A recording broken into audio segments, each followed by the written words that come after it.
I want that old Toyota reliability, the power, the design. I want the old Toyota back. As many of y'all who know me or know of me and watch the channel, I'm an avid Toyota guy. I've owned 5 Toyotas in our family, 3 Toyota Tundras, 1 Toyota Sequoia, and my friends own Toyotas. We buy these things for the reliability. We can trust them. We go out on trails, do whatever we want, and they're gonna bring us back home unless we do some stupid stuff. So, what's my main problem? And let us be clear, Toyota's great history of the Land Cruiser, the Hilux, the Tacoma, the 4Runner, all these vehicles have cemented it in its ability to deliver off-road capabilities and legendary reliability. But something has changed. And hey, I get it. Plenty of people own these new Toyotas. I'm one of them. They're probably gonna get butthurt by me up here talking crap about their Toyota. And another thing, I don't really care how many vehicles Toyota sends ex-Overland to prove that their vehicles are okay or great for overlanding.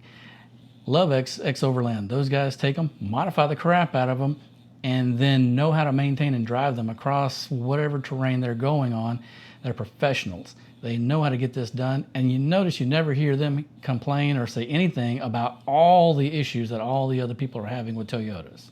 So in this video, we're going to talk about a few things that need to change before Toyotas are viable again for off-roading choices in the overlanding and off-roading community. I made a list of notes so I didn't forget. Price being number 1, engine performance concerns, less utility, over-reliance on technology, lack of customization in a few areas, and Toyota leaving some of its off-road heritage behind. Let's get into it. I think the Land Cruiser 250 missed the mark. I think the new 4Runner is a waste. I think the new Tacoma is gonna have issues. I think the new Toyota Tundra needs to be redesigned for many aspects of it. I've said in many other videos, if you want to do truck stuff with your Toyota Tundra, go buy a different truck because it's not designed to do truck stuff. It's designed to go to the mall, take your kids, go pick up some groceries, and maybe tow your little bitty boat around every once in a while. There is no replacement for displacement in a vehicle that's going to be used for towing, off-roading, any kind of, strenuous situation. I don't care who you are. There's also a reason why other influencers in the market, Ben Hardy, selling his 250 because it's a deal breaker for a lot of the issues he's got. His video, I watched it today, actually really good, talking about all the little bitty issues going on with it, like the plastic, scratching and wearing out after less than a year. Not enough ground clearance, not enough ability to put bigger tires on it to get the ground clearance you need. TRD John, love the guy, watch him a lot because he's very smart in what he does. Just switched over to a Dodge Ram. So why are the influencers shying away from it that are not sponsored by Toyota or receiving free gear from Toyota versus ones that maybe, have a little bit of income coming from Toyota or get free trucks or whatever you want to call it? A little bit of an influencer game there. Now, when it comes to price, let's kind of go over some of these numbers. You've got the new Toyota Land Cruiser 250 starting at $55 and going up. You got the Tacoma TRD Pro easily over $50,000. You got the Toyota Tundra base starting at $40. That's a regular cab. That's a dual cab SR, not even an SR5. And that you can go up to a nicely equipped one, a little bit for around $60. Get into the TRD Pros, and that's a little bit different. You got the 4Runners. 4Runners start at $41,000. The base price for a Toyota 4Runner is more than a full-size pickup truck. Think about that for a second. And then they can get up over $70 with the new Trail Hunter. So we all basically like to build our vehicles out to be the Trail Hunter without the badge because that's just what we've had to do over the years. But $70,000+, is it really worth it? I'll let y'all be the judge. And when it really comes to the price, is Toyota being competitive in the marketplace? Now, this is all based off the U.S. market, not the world market, but are they really being competitive whenever you're going up against the Bronco, the Wrangler, the Bison? The ZR1 Bison is very nice from what I see. So if you're going to be competitive in this market and you want people to buy your trucks and your off-road vehicles to do off-road stuff, you got to do better, Toyota. The other big issue I have with Toyota, moving almost all of their vehicles either to a hybrid option or a hybrid only option. The Sequoia, me and the wife went and test drove one. The fact that they force you to take a hybrid and you lose a large amount of storage room in the back of the vehicle, I think it's like a 6-inch hump back there, is ridiculous. Why are they shoving that down our throats, not giving an engine option even in that style of vehicle? The Land Cruiser, again, very little option there. You get a hybrid or you go home. You know, and that I don't understand the logic there whenever you're giving a vehicle that doesn't give you any more gas mileage. The hybrid does not give you better gas mileage, and they're forcing it upon you. These things, they all add up to Toyota making cheaper vehicles and selling them at a higher price because it's all about money. Now, this generally, and I may be wrong about this, but this generally all changed whenever Toyota changed leadership a few years ago. Call me crazy, but you can check it out online. They're all hybrid, you know, I mean, they're all electric vehicles. For off-roading, it's a non-starter, and it never will happen, never will take hold in the US market. Plus, not giving a V8 option or a bigger engine option in this market where people are, you know, flushed with cash, you know, half the time, they will go buy a Toyota Tundra with a V8 engine. They will go buy a Tacoma with a V6 engine. Same thing with the 4Runner. They will go buy, if you take the Toyota V6, the Tundra V6, and put it in a 4Runner, take one of the turbos away, people will eat that up like cotton candy on a Sunday afternoon at the fair. Now, a lot of people are going to say the hybrid performance, you know, and the turbo performance on paper, it shows all this torque and stuff like that. My personal experience with my V6 twin turbo engine is it has pedal lag, which is an electronic issue. It has turbo lag, like all engines do. And the way the mapping of the power band is, you don't get turbo power until you hit like 2,800 RPMs. By that time, you're already dragging ass if you're pulling a trailer or if you've got something in the back of your truck.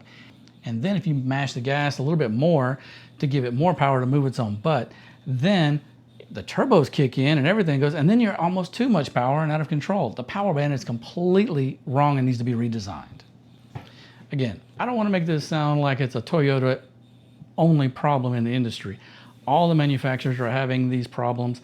I don't care about them. I care about Toyota because that's the brand I want to go with. I want that old Toyota reliability, the power, the design. I want the old Toyota back.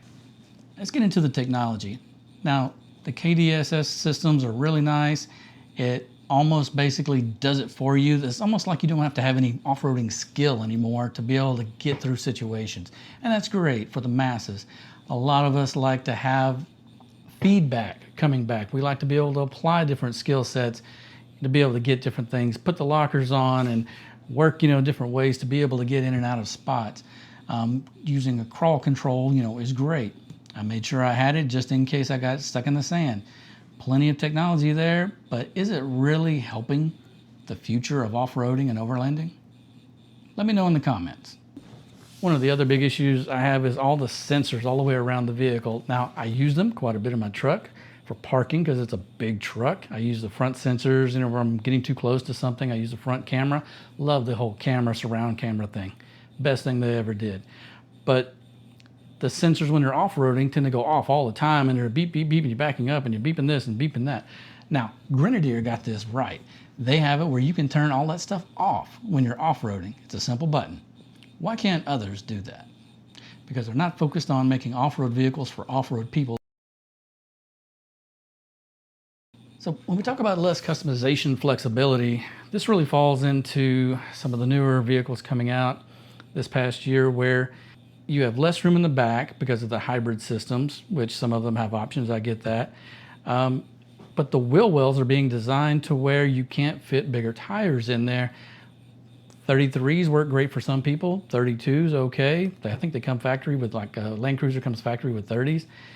But to really get the clearance you need in like a 250, you have to put 35s on it. And that seems to be a little bit of a struggle because you have to start doing a lot of cutting in the wheel wells. Now, the Tundra is a little bit better. I understand the Tacoma may be a little bit better, but just the fact that you have a flagship Land Cruiser 250 vehicle, your overlanding, kind of style, then wouldn't you not want to be able to put the industry standard overlanding style or off-roading style size tires on it? And when I think about Toyota's legendary off-road ability, I think again of the Hilux, the old Land Cruiser models, the FJs, the old Tacomas, the old 4Runners, the legendary old 4Runner that they seemingly moved quite a bit away from. Quite frankly, there just seems to be less off-roading soul in some of these newer designs, and it's really hard to overlook. So, what vehicles to consider? Glad you asked. One of the things we are considering is the Ineos Grenadier, which is on the table right now. We went and test drove one. We liked it. There's a few little quirky things about it, but it seems to have great off-road mannerisms.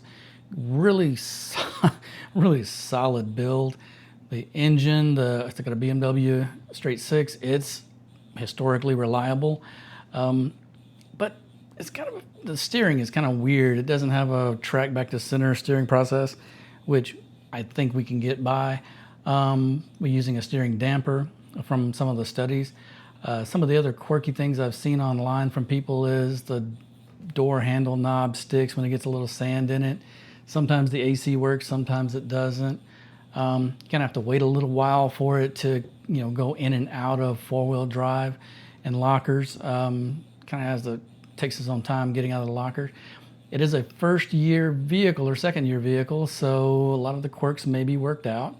There are things in the works, from what I understand from reading online, that they will be coming out with a newer version at some point, maybe by 2027. Some people can't wait that long, but you never know. The other option we're looking at to replace the current 2014 Toyota Tundra is to get a 2021 Toyota Tundra. That is a tried and true chassis, engine, electrical components. Just the technology's old, and so it's a little bit challenging there. So it's just one of those. But it is a solid option to be able to put an alu cabin on or maybe something else. But for overlanding, I don't see any Toyota vehicle that is comparable to what they've made in the past that would make it worth looking at. I mean, hell, even go and getting a Land Cruiser 200 model, if you can find them, those things are beasts. Totally reliable, historically, brilliant off-road. It's just kind of one of those things. And we will never get the Toyota 70 series in the States like we want it anyway. So it really just depends, what your level of travel is and what your level of difficulty you want to get into as far as off-roading is concerned.